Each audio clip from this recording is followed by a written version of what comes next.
polícia apresentou hoje 5 pessoas que foram detidas suspeitas da morte da travesti Dandara dos Santos. Segundo as investigações, Dandara foi espancada, apedrejada e executada a tiros. Guilherme de Souza, de 21 anos, teve o corpo queimado depois de levar pauladas e ser apedrejado. A mãe afirma que o crime só foi cometido porque o filho era assumidamente homossexual. De Maria Madalena a Dandara, a pedra enquanto arma levantada contra grupos marginalizados. Neste episódio, vamos discutir a simbologia do apedrejamento. De que forma as histórias de Maria Madalena e Dandara se conectam? O que a pedra revela sobre aquele que a lança em direção à comunidade LGBTQIA+, e uma homenagem a todas as genis da vida real. Eu sou o Bruno Nomura e este é o podcast Bendita Geni, seu exercício jornalístico de resistência, reflexão e amor.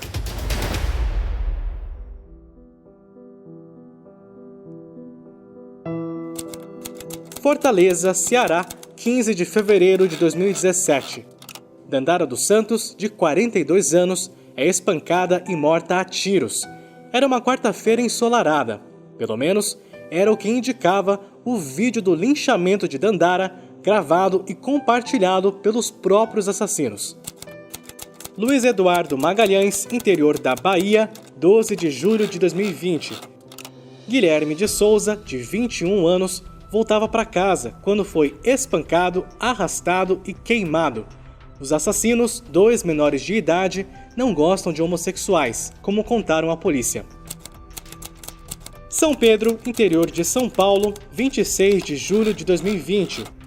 A Larissa Vidal, de 28 anos, passava na frente de uma casa, na rua onde mora, quando foi xingada por um casal de dentro de uma casa. A Larissa se revolta e começa a fazer uma live denunciando a transfobia. Os últimos segundos dessa transmissão mostram um homem saindo com um pedaço de pau de dentro de casa, correndo em direção a Larissa. O caso da Dandara ficou internacionalmente conhecido. O do Guilherme e o da Larissa ocorreram há menos de um mês. Para além do preconceito, há um elemento que conecta as 3 histórias: o apedrejamento. Esse método é muito antigo, consta já na Bíblia. Algumas interpretações do manuscrito afirmam que Jesus teria impedido o apedrejamento de uma mulher adúltera, que seria Maria Madalena. Aquele entre vocês que nunca tiver pecado, que atire a primeira pedra, teria dito Jesus. Uma pedrada não corta como uma faca, não é eficiente como um tiro. É uma dor lenta e sofrida. É primitiva e revela muito sobre quem atira a pedra. Não é mera coincidência que as 3 histórias que abrem esse episódio tenham o apedrejamento em comum. O apedrejamento é uma das formas pelas quais o preconceito se concretiza enquanto matéria sólida. A Associação Nacional de Travestis e Transsexuais, ANTRA, lança anualmente um dossiê analisando os assassinatos transfóbicos ocorridos no país. A última edição é clara. Diz que 80% dos casos de assassinatos de pessoas trans tiveram requintes de crueldade. A gente está falando de apedrejamento, espancamento, paulada, facada, introdução de objetos em partes íntimas, tortura. O levantamento ainda aponta um aumento nos casos de apedrejamento. Neste episódio, a gente discute o simbolismo do apedrejamento. Para começar, a gente conversa com o Williams Ventura, que é estudante de Geografia na Unesp de Presidente Prudente. Ele produziu um mapeamento dos crimes de ódio praticados contra a população LGBTQIA+, entre 2017 e 2018.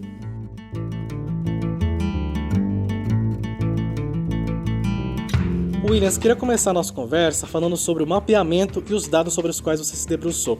Você pode falar sobre algumas das conclusões do estudo? O mapeamento em torno dos crimes de ódio, reconhecidos como território das mortes, das denúncias, reconhecidos como territórios do medo, e das ações de afirmação, reconhecidos como territórios de resistência, revelam um Brasil que mata, nega e viola direitos básicos a essa população. A violência se espacializa em todo o território nacional. Assim, todo o território é território da morte para um LGBTQIA+ viver. Da mesma forma, todo o território é também um território do medo e da resistência. Essas três variáveis se relacionam a partir das diferentes escalas, das diferentes conflitualidades e potencialidades contidas em cada contexto histórico-geográfico. Evidenciamos com o mapa que existem territórios extremamente violentos, como por exemplo Alagoas, que assassinou 198 pessoas pelo fato de estarem à margem dessa lógica cis-heterossexual e cristã. Os territórios da morte e medo se concentram sobretudo no extremo oeste, nas regiões norte e centro-oeste, bem como na região nordeste. O que você classifica como crime de ódio? Nós entendemos como crimes de ódio aqueles crimes que exprimem um cenário de brutalização e violência exacerbada. Nós sabemos que a brutalização desses corpos evidencia um processo geográfico desigual, já que esses sujeitos são vitimados e mortos de forma extremamente violenta. Levam centenas de facadas, têm a face esmagada, o órgão genital decapitado, vários tiros. Enfim, se constrói um cenário de morte.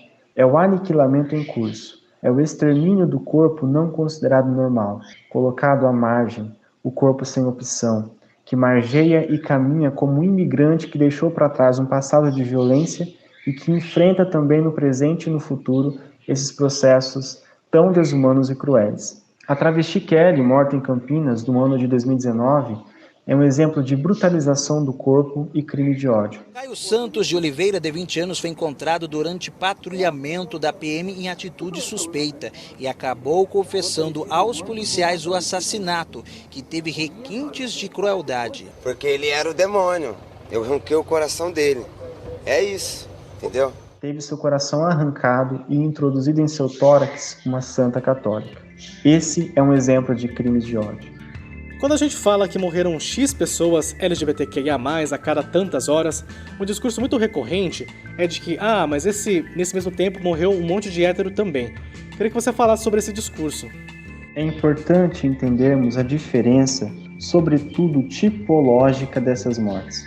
Não é só a violência física ou o crime de ódio, é toda uma prática que vai do discurso até a exclusão desses corpos tidos como desviantes. Por exemplo, o não acesso à escola, a exclusão desses sujeitos do mercado de trabalho, o discurso religioso que fomenta as práticas de ódio, entre outras, são exemplos dessa teia e relação. A morte é o produto final. E dessa forma entramos em uma outra questão. O que significa ser LGBTQIA+ no Brasil? Um país marcadamente racista, LGBTfóbico, feminicida, entre outros problemas estruturais que nos assolam. Quando algumas pessoas, sobretudo aquelas que se colocam como negacionistas, utilizando o argumento de que no Brasil todas as pessoas morrem o tempo todo, devemos ponderar e apresentar um novo panorama. Sim, pessoas morrem o tempo todo. Morrem por comorbidades, por acidentes e outros flagelos. Mas quando falamos dos crimes de ódio, nos referimos a pessoas que são mortas pelo que são, ou que performam ser. Assim, LGBTQIA+ são mortos por serem LGBTQIA+. Um heterossexual não é morto por ser heterossexual. Ele pode ser vítima do caos que vive esse país, pode sofrer um acidente de trânsito e falecer, mas jamais morrerá por ser heterossexual ou performar sua heterossexualidade. Williams, por que crimes de ódio são tão frequentes contra a comunidade LGBTQIA+. O que explica a existência desses crimes de ódio é a estrutura em que esses discursos foram e são construídos e constantemente alimentados pela família, pela igreja, pelo Estado e pela ciência. Não são casos isolados, não são excepcionalidades, não são dados mentirosos como alguns negacionistas insistem em dizer. Nós sabemos que existem grupos constantemente violados em seus direitos. Mulheres, negros e negras, pessoas com deficiência, imigrantes e também LGBTQIA+. Dessa forma, voltamos para a estrutura. É nessa terra fértil que esses discursos de ódio germinam e são potencializados. O número de golpes, 30, 40 e até 50 golpes ou tiros, não representa somente um número elevado. Traz a intenção de não só matar aquele corpo, aquela matéria, mas também de destruir o que ela representa e traz simbolicamente. Williams Ventura, muito obrigado pela sua participação aqui no Bem-Te da Geni. Tchau, tchau! A simbologia do apedrejamento, o que Maria Madalena e Dandara têm em comum? Para discutir essa ideia, a gente conversa com a cientista social Leona Wolff.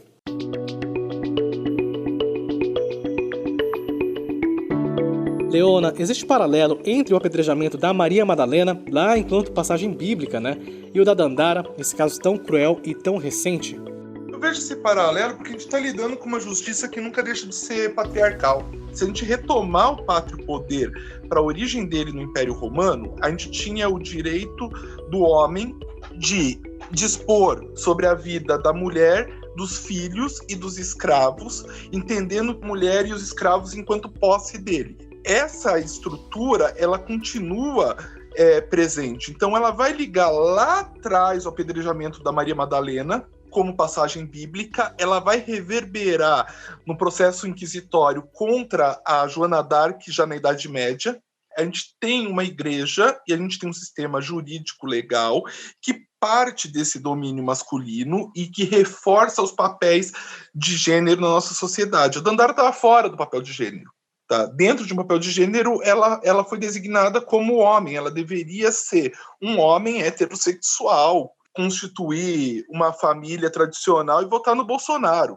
E da mesma forma, a questão do adultério aparecia como motivo de apedrejamento, a questão da prostituição sempre presente desde a antiguidade ali no Oriente Próximo, mas é uma questão de revirar essa lógica que ela faz com que lei e fé sejam coisas que não andam separadas, andam juntas. A separação entre a igreja e o Estado, nossa, foi com a proclamação da República. Mas a igreja ela sempre esteve presente no Estado, apesar do Estado ele estar separado da igreja. A gente tem uma laicidade um tanto quanto complexa, condicionada a padrões morais, patriarcais, ligados a uma instituição religiosa.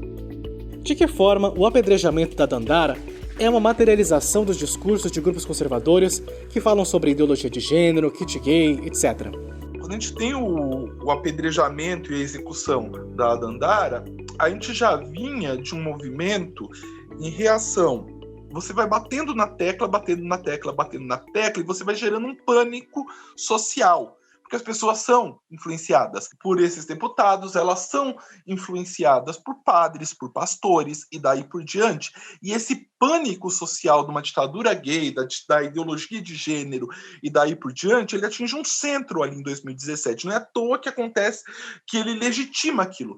Mais do que ela ser apedrejada, ela foi apedrejada para ser vista, porque o apedrejamento dela ele é filmado e postado nas redes sociais. Isso não pode ser desconsiderado. Os caras não estão ali se autoacusando, eles estão se colocando como heróis defensores de uma moral. E essa moral, ela é uma moral patriarcal, sim. Quando a gente fala da Geni, que é um personagem fictício, criado há 4 décadas e que ainda parece muito real, parece que os avanços são muito lentos, né? As coisas realmente melhoraram significativamente de lá pra cá?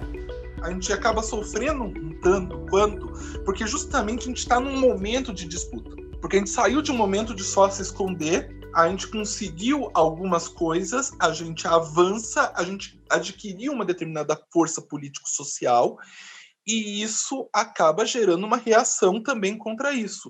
A gente colocou o Ministério das Mulheres e dos Direitos Humanos extremamente reacionário, que anunciou uma nova era, que era um retorno à antiga era da discriminação, e que também não conseguiu avançar na pauta conservadora, o que demonstra que o terreno de luta, ele persiste, e o que a gente não pode fazer é parar de lutar nesse momento. Leona, como fazer para que a pedra que se levanta contra a gente não seja tirada? Acho que todo apedrejamento ele é simbólico também, mas ele tem um contra-efeito que você não para pensar nesse contra-efeito, porque você apedreja um corpo para falar que aquele corpo ele não deve existir. Só que uma pessoa que morre de uma maneira brutal, dentro de um ideal ou sendo alguma coisa, dentro de uma cultura de culto à morte que a gente tem, ela acaba sendo martirizada, então ela acaba se tornando símbolo. Eu sei, a gente quer as pessoas vivas, a gente não quer mártires. É uma droga completa você precisar de mártires e heróis. Acho que o Brecht já tinha colocado que infeliz um povo que precisa de heróis. O que a gente não pode esquecer é de ressaltar uma memória e da gente conseguir um significado de ação e de luta em cima desses apedrejamentos diários, porque eles não atingem só o corpo que foi apedrejado, mas eles visam atingir toda a comunidade que aquele corpo representa. Essa disputa no campo do simbólico, ela pode ser mais difícil de ser vista, mas ela tem impactos que são importantes. A questão é que a gente não tem que assumir um apedrejamento desse como estamos derrotados, mas tornar as pedras que voltam contra o agressor. Leona Wolf, muito obrigado pela conversa. Um beijo. A gente retoma agora a história da Larissa Vidal, que eu introduzi no início do episódio. Na madrugada do dia 26 de julho, a Larissa estava voltando da casa de uma amiga quando foi atacada com pedradas de um casal de dentro de uma casa. Inconformada com a história, ela voltou horas depois para o local do ataque e começou a fazer uma live pelo Facebook. A gente vai ouvir o trecho final dessa transmissão. Não tenho medo de processo, não tenho medo de nada. Eu tô aqui pelos meus direitos, porque eu não sou obrigada a receber pedradas. Estou filmando você. Você tá na janela, agora você aceita. Eu não sou viadinho. Eu estava passando tranquilamente na rua da minha casa, que eu moro há mais de 15 anos, e eles me jogaram pedradas, e eu não aceito. Não aceito porque eu não sou nenhum viadinho. Você tá querendo aplauso? Vai ser feita a justiça. Não, não quero aplauso, não. Vocês me jogaram pedras, querida. Vai ter B.O. Vai ter B.O. E a live terminou assim mesmo, abruptamente. A última cena que é possível ver no vídeo é de um homem que sai de dentro da casa com um pedaço de madeira, correndo em direção a Larissa. Ela foi agredida novamente, teve alguns ferimentos pelo corpo e o celular dela foi destruído. Naquela semana, nós entramos em contato com a Larissa e ela agradeceu o interesse pela história, mas disse que ia fazer um único vídeo explicando tudo o que aconteceu para não ficar relembrando essa história que fez tão mal para ela. Nesse vídeo, a Larissa conta que precisou aumentar a dose de alguns medicamentos que ela toma, mas que agradece quem se sensibilizou com ela e que o casal não vai ficar impune. E eu falo para toda a comunidade LGBT, não se calem diante a homofobia e a transfobia. É crime. Abram a boca e comecem a falar. Comecem a ir atrás dos seus direitos.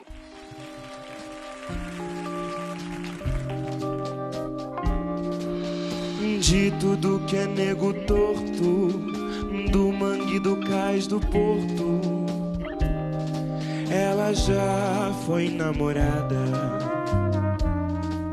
Talvez você não tenha ligado os pontos, mas o nome deste podcast também tem relação com apedrejamento. E talvez por isso eu quisesse tanto discutir esse tema num episódio. Bendita Geni é uma referência ao clássico da MPB Geni e o Zeppelin, do Chico Buarque. A letra não é explícita, já que a música foi lançada em 79, em plena ditadura. Mas a Geni é uma travesti que enfrenta o olhar hipócrita da sociedade, que joga pedra, cospe, bate nela, mas no calar da noite se lambuza com seu corpo. Aquele que nunca pecou, que atire a primeira pedra. Não foi isso que ele falou?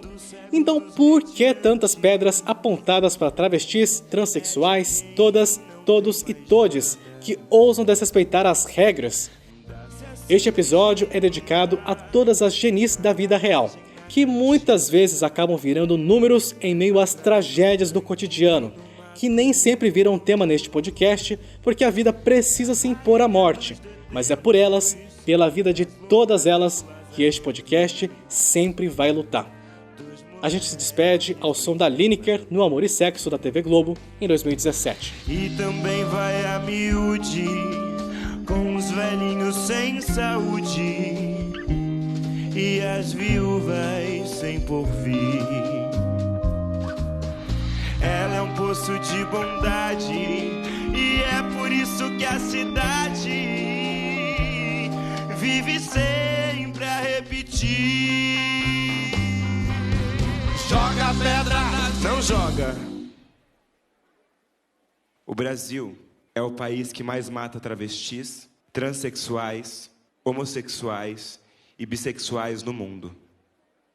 Isso tem que acabar. Basta. Só assim podemos nos redimir. Bendita Geni.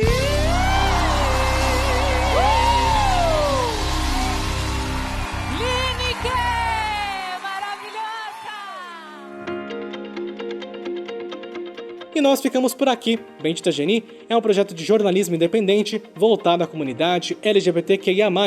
Novos episódios às terças, quintas e sábados. Fazemos parte da rede LGBT Podcasters. Conheça outros podcasts do Vale em lgbtpodcasters.com.br.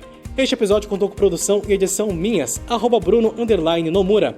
Usamos áudios de TV Globo, G1 Ceará, G1 Bahia, Jornalismo VTV e Record TV.